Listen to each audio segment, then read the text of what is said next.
Bonjour à tous et bienvenue dans cette vidéo ici Rocher Crypto et je me réjouis de vous retrouver aujourd'hui pour une nouvelle vidéo où on va parler spécialement de l'UNC. On va regarder aussi ce qui se passe sur le marché, mais avant, mettez un petit pouce bleu, rejoignez-moi sur Twitter et Telegram. Je vous mets les liens dans la description. On parle des crypto-monnaies en 2024, les crypto-monnaies what the fuck, des mêmes coins les plus sérieux et les plus faibles et on vous met en garde également sur les erreurs à ne pas commettre, notamment le FOMO et des stratégies qu'on vous partage. Donc n'hésitez pas à me rejoindre sur le canal Telegram et Twitter. On va regarder ce qui se passe sur le marché aujourd'hui.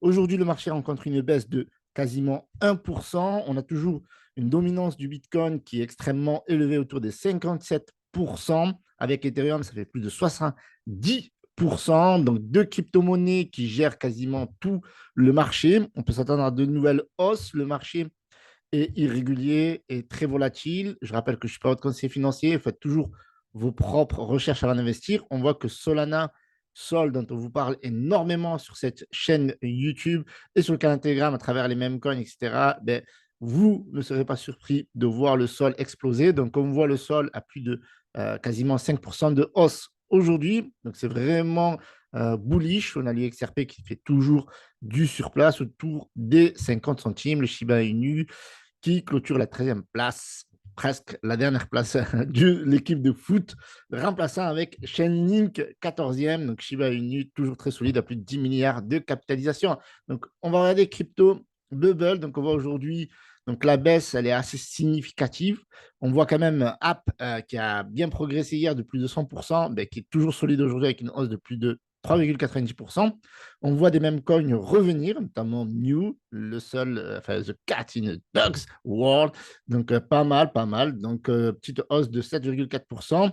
On a donc Atom aussi, pas mal, balèze avec Jupiter, plus 5,2%, Atom 6,5%. Donc, c'est des crypto-monnaies voilà, qui sont bullish, c'est des crypto-monnaies qui sont bearish un petit peu, on va dire ça comme ça. Mais dans l'ensemble, c'est tout à fait logique, en fait. Voilà, donc le marché on n'est pas en hausse sans fin. Au bout d'un moment, ben, les gros investisseurs prennent des profits. D'accord. Et donc, le Bitcoin corrige et donc les crypto-monnaies corrigent également. Et lorsqu'on verra ce cas de figure où il y aura plus d'altcoins qui vont péter, d'accord, surtout dans le top 50 des altcoins qui vont superformer le Bitcoin sur plus de 30 jours, voire 90 jours, et bien là, on connaîtra une altcoin saison. Du coup, on revient sur Terra Luna classique, l'UNC. Je vous en ai parlé à de nombreuses reprises.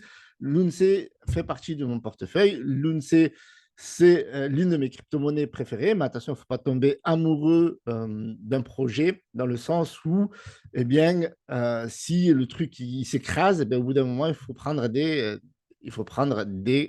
précautions. Voilà. Voilà, il ne faut pas toujours mettre all-in sur une crypto-monnaie. Donc, Terra Classique, donc l'UNC, c'est une ligne de mon portefeuille pour le narratif que c'est. La crypto-monnaie qui s'appelait Luna, voilà, avec Docon, son fondateur, qui a crash en mai 2022, pour ceux qui ne connaissent pas, qui vient de débarquer dans ce cycle de la crypto-monnaie, et bien actuellement avec une capitalisation de 530 millions. Donc aujourd'hui, il y a une hausse du volume de 108%, une légère hausse de 0,48%. Donc, lors du crash, eh bien, le Lunce ex-Luna avait minté plus de 5 trillions de coins que la communauté essaie de brûler au maximum pour atteindre l'objectif des 10 milliards. Donc, selon moi, ça va être lent, fastidieux. Mais je pense qu'un jour ou l'autre, ils vont y arriver parce que voilà, ils sont en train de reprendre en main beaucoup de choses dans le projet que voilà, c'est lent et laborieux. On pensait que ça allait être très rapide lorsqu'il y a eu des propositions de burn sur les taxes de 1,2%. Les exchanges n'ont pas voulu jouer le jeu. Bon, la blockchain en chaîne, ça ne fait pas tout. Mais néanmoins, la communauté est toujours là. Il y a eu de beaux rallyes, il y a eu des beaux x10 à un moment donné. Donc, voilà. L'UNC, c'est une crypto-monnaie qui est très volatile, qui est encore plus volatile que la majorité des crypto-monnaies. Donc là, forcément, on voit le crash. Donc là, on voit les hausses qu'il y a régulièrement. Donc, l'UNC réagit très bien au marché. Donc, il y a tantôt des fois 2, des fois 3, etc. Donc, on reste quand même assez haussier sur l'ensemble de l'année. On reste sur une année très haussière de plus de 59%. Et des crypto-monnaies qui ont reperdu tous leurs gains. Ce n'est pas le cas de l'UNC sur le courant de l'année. Et aujourd'hui, j'ai une méga news sur l'UNC. D'accord? Et je pèse mes mots, d'accord? Je pense que cette news, elle vaut son pesant d'or parce que ça change tout et ça a changé beaucoup de choses. Donc, la communauté Terra Luna classique reprend l'accès à CoinMarketCap, mais pas que, à TFL. Alors, TFL, si vous ne savez pas ce que c'est Terraform Labs. C'était la société qui était gérée par Docon et un de ses partenaires qui gérait tout, en fait. Donc, ils géraient tout ce qui était les deals avec CoinMarketCap, mais aussi les autres listings, ce qui a empêché notamment le Lunce de se développer sur d'autres exchanges, sur d'autres solutions, etc. Et donc, il y a une proposition qui est passée aujourd'hui, qui est intitulée 1241 Dealing with CoinMarketCap and Other Listings. Eh bien, elle a été adoptée aujourd'hui. Donc, la proposition porte sur la gestion des détails de cotation de Terra Luna Classic sur la plateforme CoinMarketCap, mais aussi de nombreux listings. Donc, comme je l'ai dit, voilà, c'était Terraform Labs qui gérait ça, sauf que la société était en faillite, donc il se passait plus rien. Donc, la communauté gérait tant bien que mal tout ce qui est autour de la blockchain.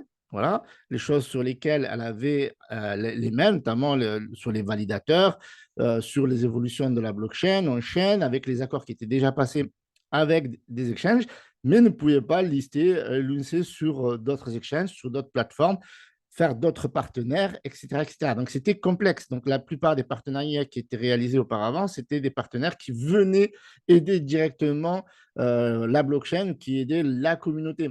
Ce n'était pas le cas de figure de la gestion de la communauté. Donc là, on est vraiment dans ce qu'on appelle un CTO, donc the Community Takeover. Et dans ce cas-là, eh bien, la communauté, donc les Terra Rebels, eh bien, gère tout maintenant. Et donc ça, c'est vraiment génial parce que ça a été voté, oui, ça a été favorable à 99,95%. Terraform Labs ne s'y oppose pas. Donc tout va bien, la plupart des validateurs sont OK, tout est passé. Et donc, voilà, l'objectif principal de la proposition est de supprimer notamment des modules forqués dans des modules standards. Donc, ça, c'est pour tout ce qui est technique également. Ça, on peut, enfin, la communauté peut gérer maintenant les coûts de maintenance, l'assistance à différentes bases de code qui demandent plus d'efforts, etc., etc. Donc voilà, donc la société, bon, elle est en faillite, elle est sur le chapitre 11 aux États-Unis, etc., etc. Donc là, c'est vraiment une nouvelle aventure qui débarque pour ce projet-là. Pourquoi? Ben parce que la communauté, maintenant, va pouvoir gérer tout le marketing et pas que tout ce qui se passe sur la plateforme comme MarketCap. Les développeurs, notamment, je pense, si vous suivez depuis un moment donné, eh bien, vous avez Vegas qui traitait directement avec CZ, qui est suivi notamment par Rory Keating, voilà, qui est un grand influenceur dans l'univers de la crypto-monnaie. Bon, on s'en réjouit, Pump It, etc. Donc, la communauté est vraiment très bullish. Certains parlent même de partenariat avec Def Lunce, Binance pour burn 30 milliards de Lunce. Bon, il y a pas mal de rumeurs qui tournent. Donc, ça, c'est génial. Est-ce que c'est vrai? Est-ce que c'est faux?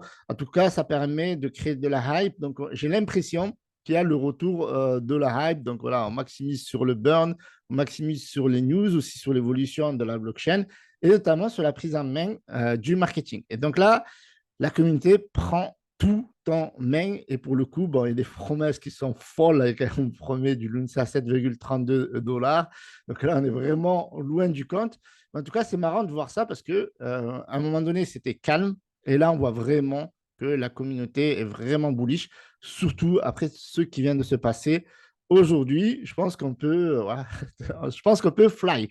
Voilà, je vous remercie d'avoir visionné cette vidéo. Mettez un petit pouce bleu, abonnez-vous, n'hésitez pas à me rejoindre sur le canal Telegram. On va continuer l'aventure sur l'UNC Terra Classique dans le canal Telegram. Salut à tous, c'était Hiroshi Crypto.